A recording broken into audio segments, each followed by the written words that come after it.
Teresa Norton, and I want to welcome you to The View from a Broad. I'm the Broad, and this is the podcast, which is now going into its second season. I'm so thrilled. And my guest today is sustainable fashion consultant Sulakshana Chemudupati. And after 10 years living and working in Dubai, she now splits her time between India and Portugal, where I met her in Lisbon. I met her when she was a panelist on at an art exhibition. She's often asked to speak about the role of sustainability in fashion, and I know that she's very passionate about indigenous wisdom and conscious design and a reference to circular practices, which I'm sure we'll hear more about when we talk to her. But let's get to the columns. You know, I sent her a selection of them, and she chose a column that I wrote 30 years ago when I was living in Hong Kong that was not the one about fashion, but this one, Keepin' the Faith in a Big City. I don't know, maybe I'm nuts, but when I read the letters to the editor the other morning, I felt a sense of pride and sadness. The letter was written by a tourist who encountered during her visit to Hong Kong what has been my life experience in this incredible city. The writer noted that a Hong Kong resident had called a friend on a mobile phone to help her locate an antique furniture store. This reminded me of a recent trip to a stationery store near the North Point ferry pier, and the shop owner that led me for 3 blocks to a store that could copy my car key.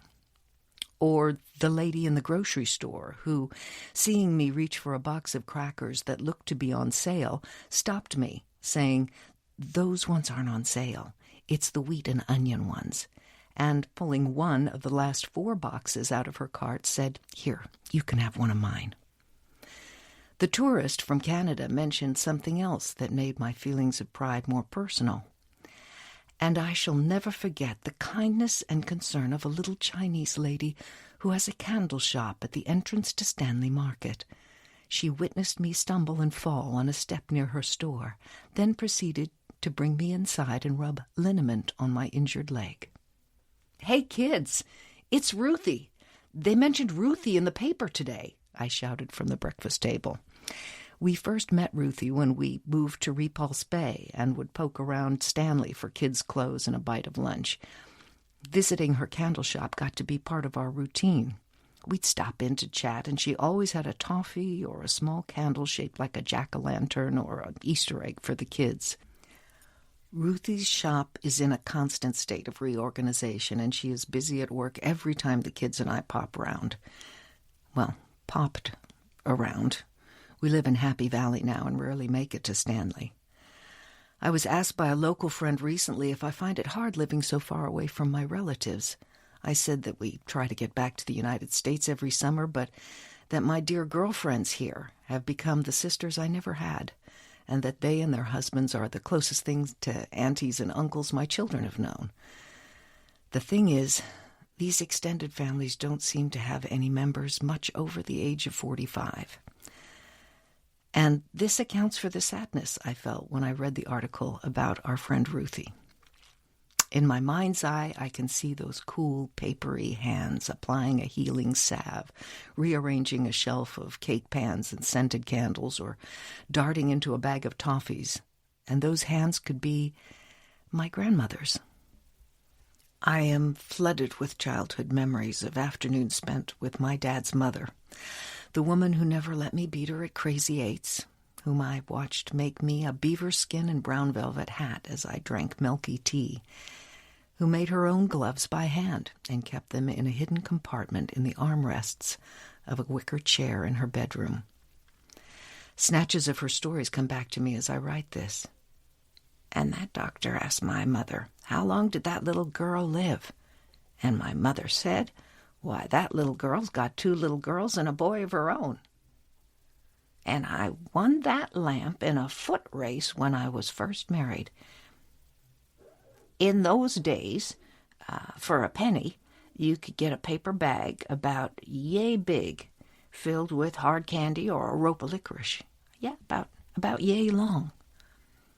She'd put down her sewing and indicate the size of yay with those nimble, papery hands.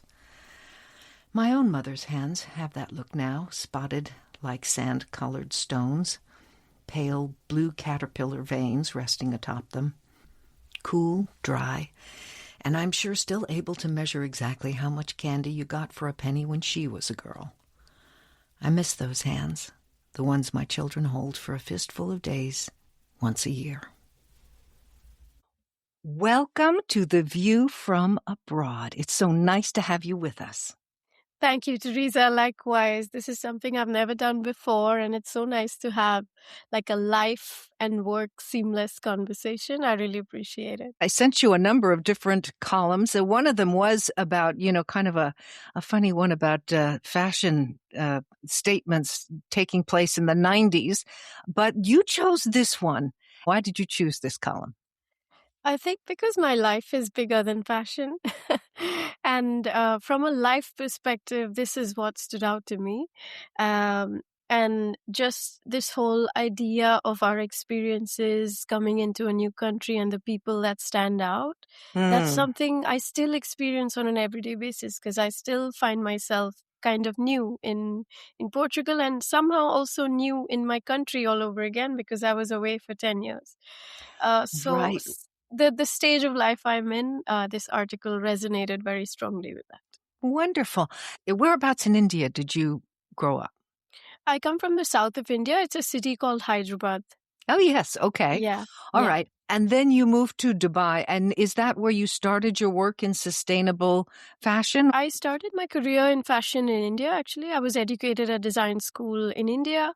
And I just was very, very curious about getting out of my country, seeing something else. And I was very lucky that I got this opportunity right about then in my mid-20s. I'm curious to hear your thoughts on how we personally can take an active role in this, but we'll save that and let's unpack this column. When I reread it, what I hear is the voice of my younger self so passionately in love with Hong Kong and kind of defending it a bit about a bad rap. Because Hong Kong people were kind of, it was the story that most people who came to visit or didn't live there were told was that Hong Kong was like, it was all about the money. It was nothing but money, money, money. That's all anybody thought about. And all of the characters that I describe in that column were local people. It wasn't an expat lady who happened to be in the store and said, "Oh no, don't buy those crackers. No, it was some local lady who saw me thinking that I was buying something on sale and wanted to make sure that I got the bargain that she had been able to avail herself to. So they were just little snippets of that experience. And I mean, as you have lived Dubai, India originally, right?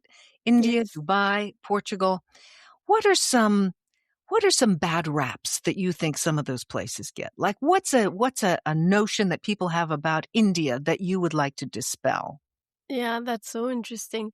Well, the thing about India is actually we have good and bad rap. The good part is that everyone knows India is very welcoming and very warm. And we have a saying in Sanskrit, which is Atiti Devo Bhava, which means our guests are equivalent to divine, which means we really go out of our way in terms of hospitality.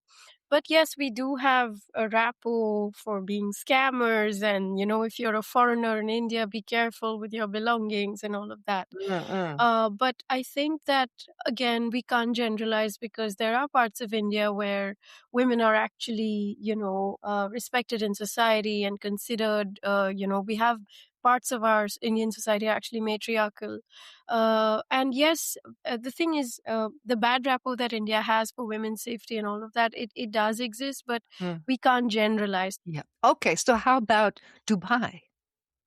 Oh, that's a good one. Dubai, again, I think that's another thing that stuck out in the article to me is that I think Hong Kong, Singapore, Dubai, all of them have that similarity where people go to kind of, find a fortune. And again, money, it's all about the money. And in Dubai also, there's a big divide between the immigrant population and the locals. The divide is very, it's more clearly seen, I feel, than in other places because especially Dubai is actually majority immigrants and expats compared to Right. locals. Oh, So that's interesting. Yes, so that's the other thing.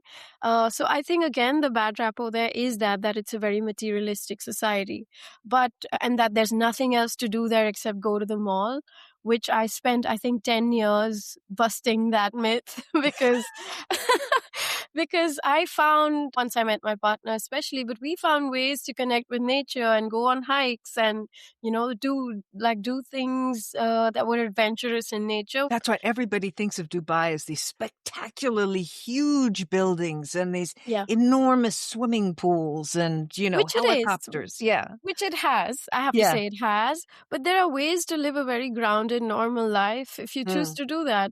You won't be expelled for choosing to live differently, you know? Yeah. That's a misnomer about Hong Kong, too, is that, Mm. it's something like 70% of Hong Kong is country parks. Ooh. Oh, Wow. yeah, I did not know exactly, that. right? Yeah, exactly. Yeah. Everybody expects it to Yeah. be totally urban jungle, but in fact, a Yes. lot of it is just jungle, you know? Yeah. Yeah. So, that's a fun, kind of thing to dispel. So, okay. And now we get to Portugal.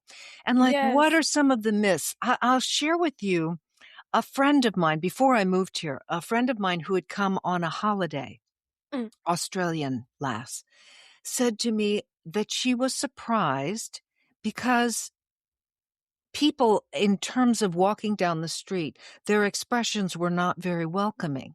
She Mhm. felt like she was getting, sort of a very cold look from people. But the Okay. minute she said hello, of course, there Yeah. was a smile. And Mm. I think that one of the things that stood out to me when I first came here, I went on one of those walking tours. And the young man who was Portuguese, who took us on the tour, said something that really touched me. And he said, you may notice that the expression on the face of many older people is one of seriousness, and they can sometimes look a bit grumpy. He said, "You." He Yeah. said, "You have to remember what they lived through." Mm. You Yeah. know, Yeah. because Portugal was I got here Mm. the Mm. anniversary of the liberation. So yes, we do have to remember that. I think you're so right about this. This, especially in the older generation, there is this sort of grumpiness.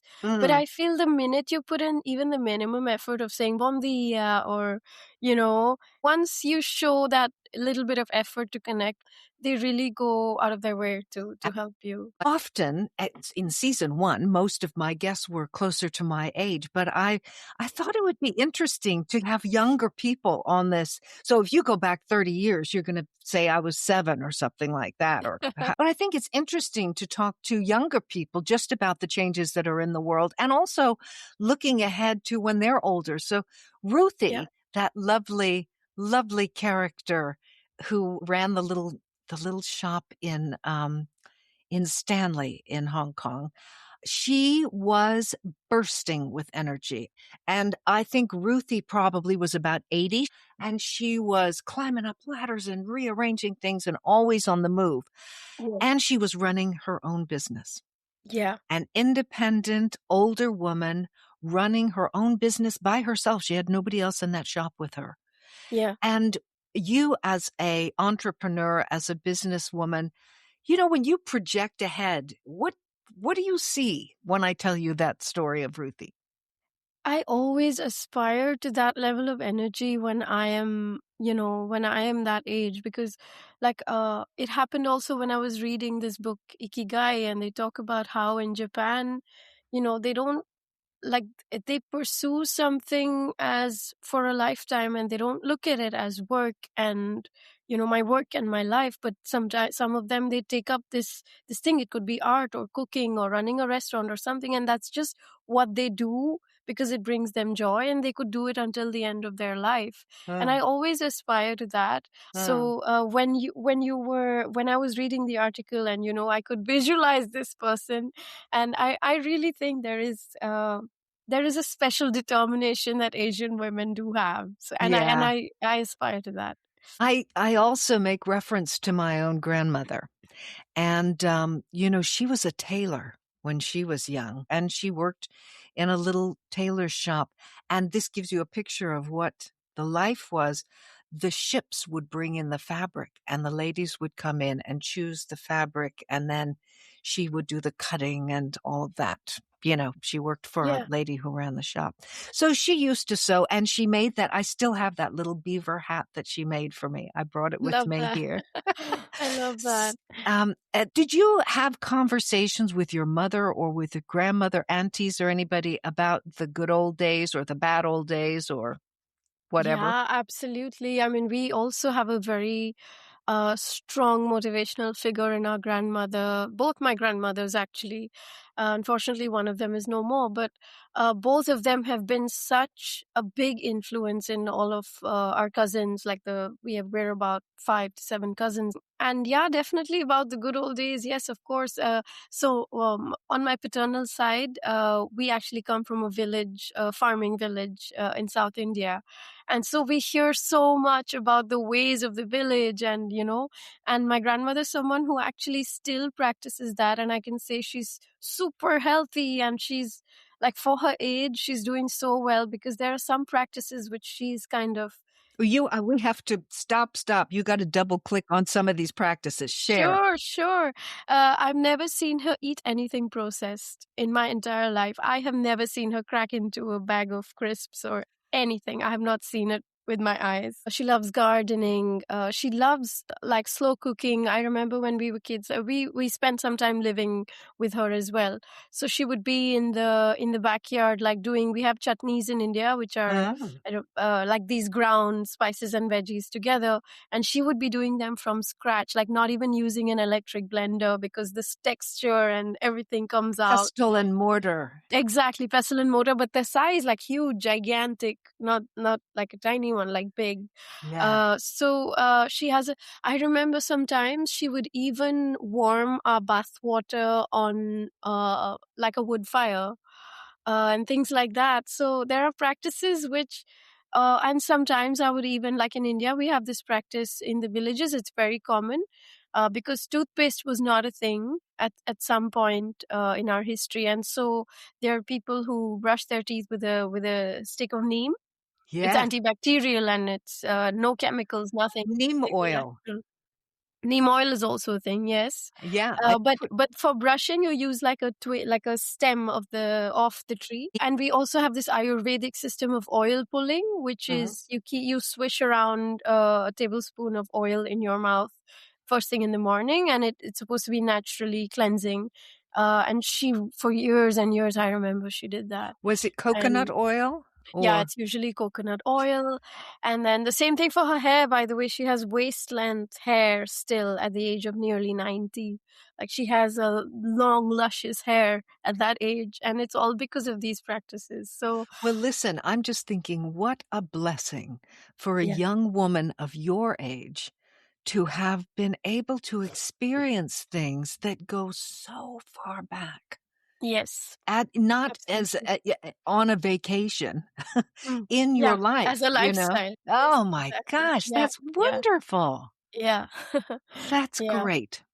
Okay, well, one other thing that to touch on with the column was this idea of friends as family, and I mentioned that my girlfriends and their husbands ended up being the closest things to aunties and uncles that my kids knew, and of course I have a brother, but he's 12 years older than I am, and he lived in another country. Across there. Yeah, exactly. Yeah, so Yeah. they didn't see him. We didn't have Zoom in those days, Mm, right?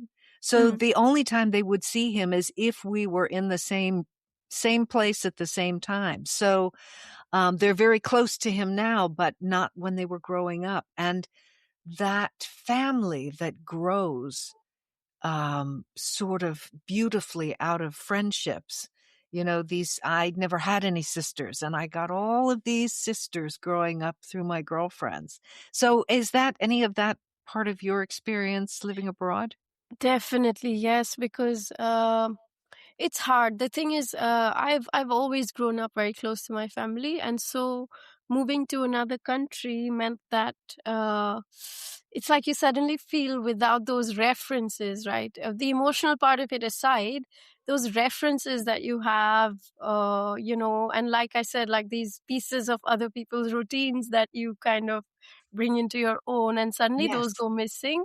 So yeah, I mean, I have had friends who are much older than me who became aunt figures or older sister Mm. figures, or or friends who were much younger than me who I felt like an older sister to, because we're all like in Dubai. Everyone is far. It's not like some of our friends had families living there. Everyone is an expat. Isn't that So interesting? I didn't realize yeah, that it's yeah. primarily an expat community. Yeah, if you look at the figures, it's pretty crazy. Yeah, it's a Wow. majority expats. Yeah, and so everyone has the same life experience. They're away from home. It's not far from India though. It's only a 3.5 hour flight, but the experience is still that you're without that foundation. And so I think the bonds I've seen, especially like I was working for an Indian corporate, and so we had a big Indian community within our workplace, and I think the connections you make are for that, at least for that time period that you're there. We celebrated Indian festivals together. Right.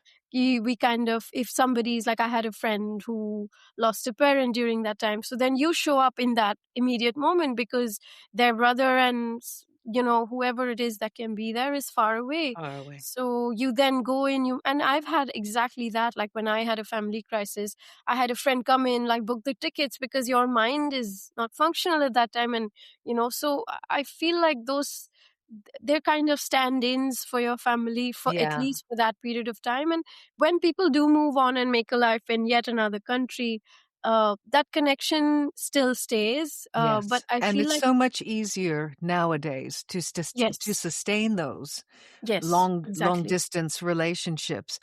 And exactly. you know what's striking me in this conversation is that we've been kind of blessed in living so far away from family and for me childhood friends that I'm still in touch with, but we've had that distance.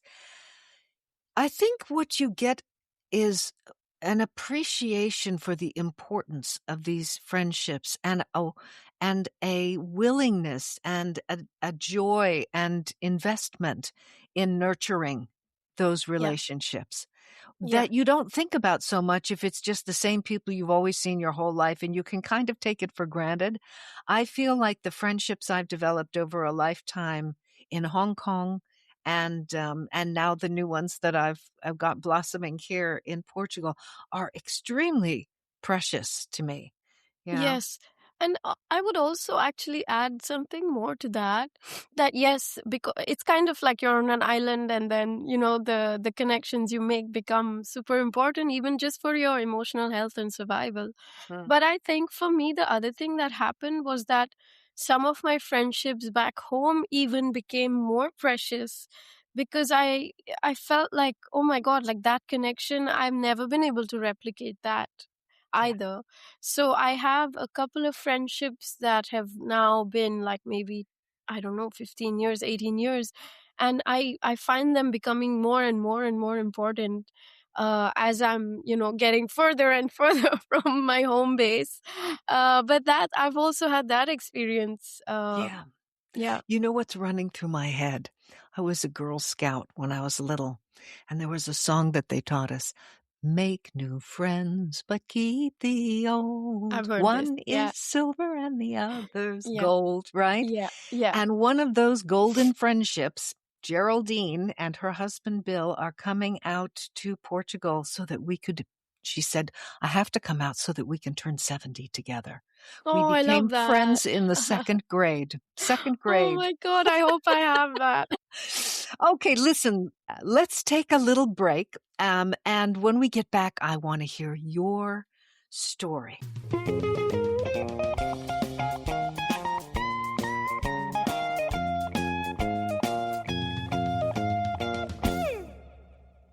Okay, now tell us a little bit about Avant-Green, because I took a look at the website and It's so interesting the way that you have championed this notion that creativity and sustainability can go hand in hand in the world of fashion.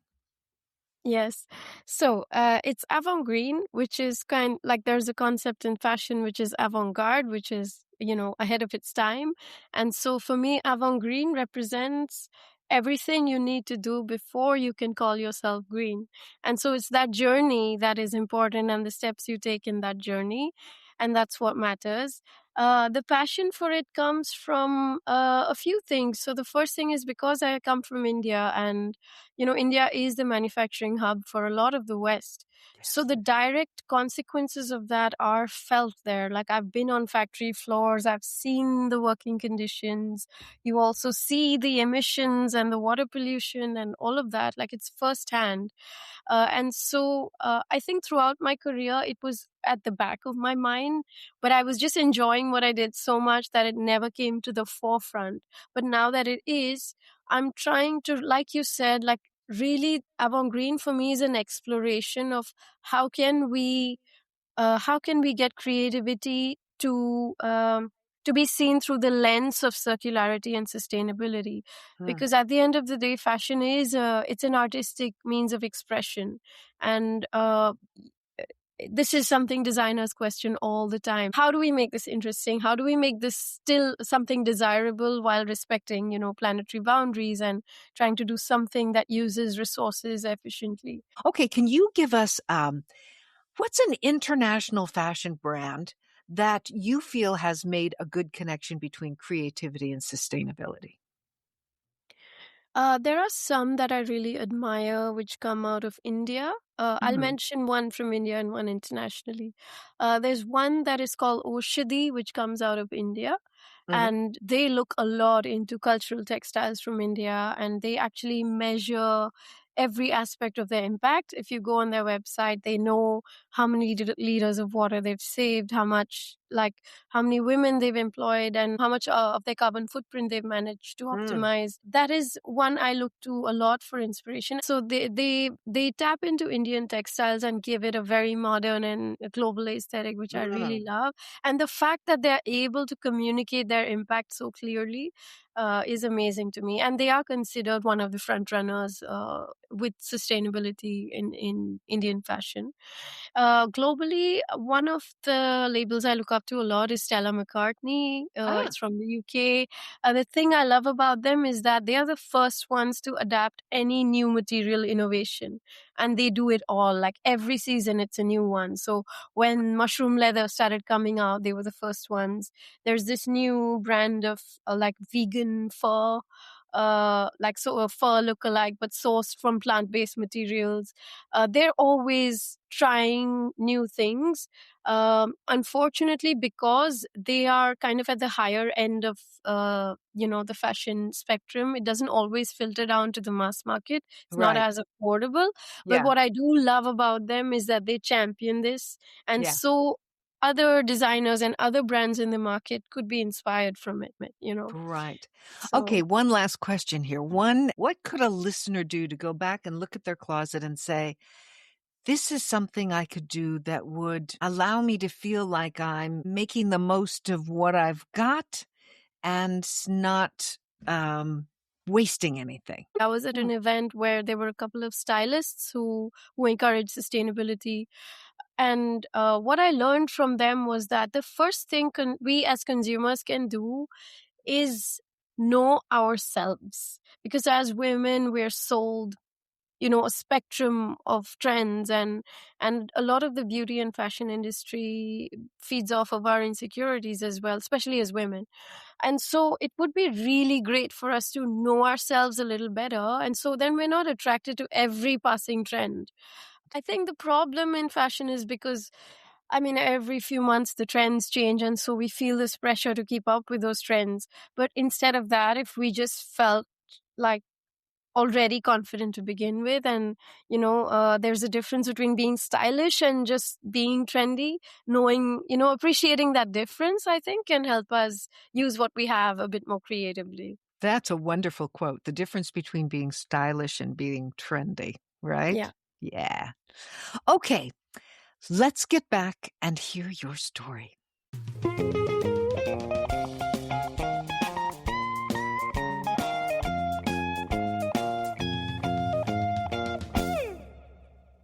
All righty. What word, what idea, what situation out of that column brought a memory of your own to the surface?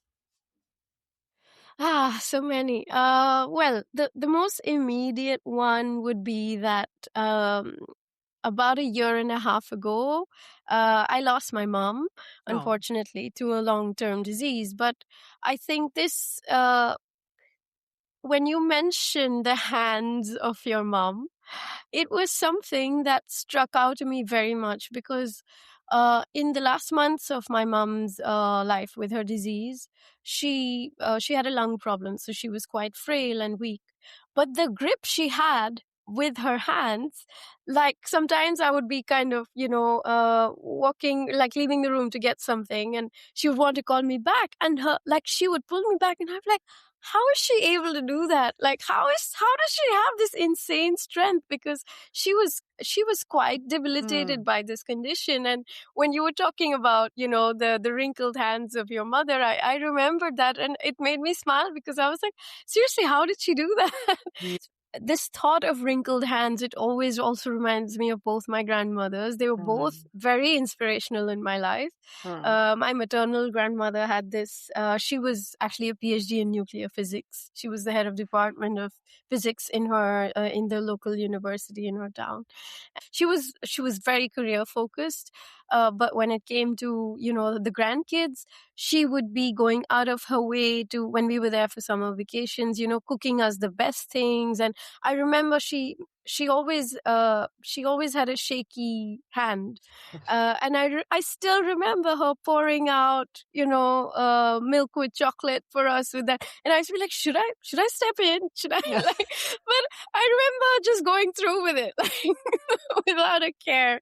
um, and Oh, and similarly with my other grandmother, I remember, like, we would wake up early in the morning to get ready for school, and she would have our milk prepped. And in India, I don't know if you've ever seen videos of this, but we have this practice of cooling the drink we're going to by pouring it through two glasses. And I remember her so vividly doing that every single morning, not knowing that what the reason is. I had no clue. right.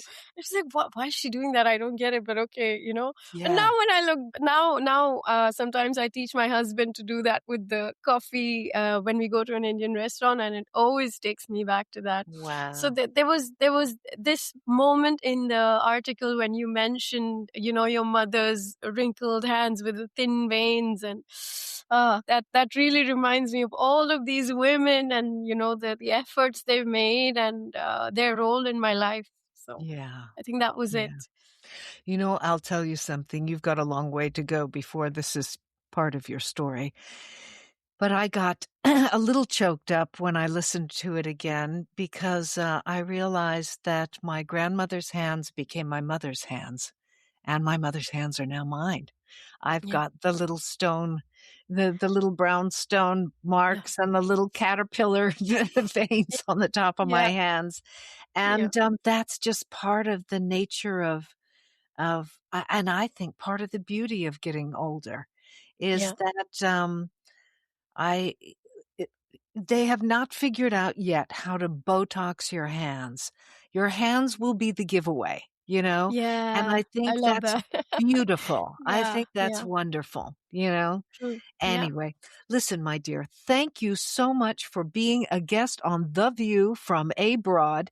Let me plug the website again because I think it's fascinating. I took a look at it, and there are so many different things that you're doing with clients and tips that you've got for all of us. It's wonderful.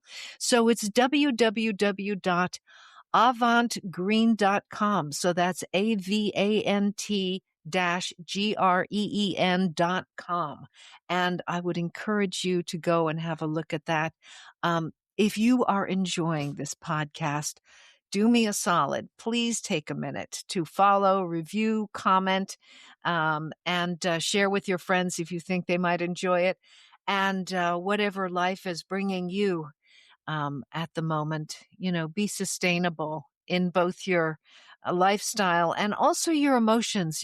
I mean, energy is Yeah. something that we have to be careful to take care of. So breathe all the time, come up slowly. And if you're worried about what's around the next corner, remember what my dear friend Geraldine from the second grade used to say to me. Hey, what if it's good?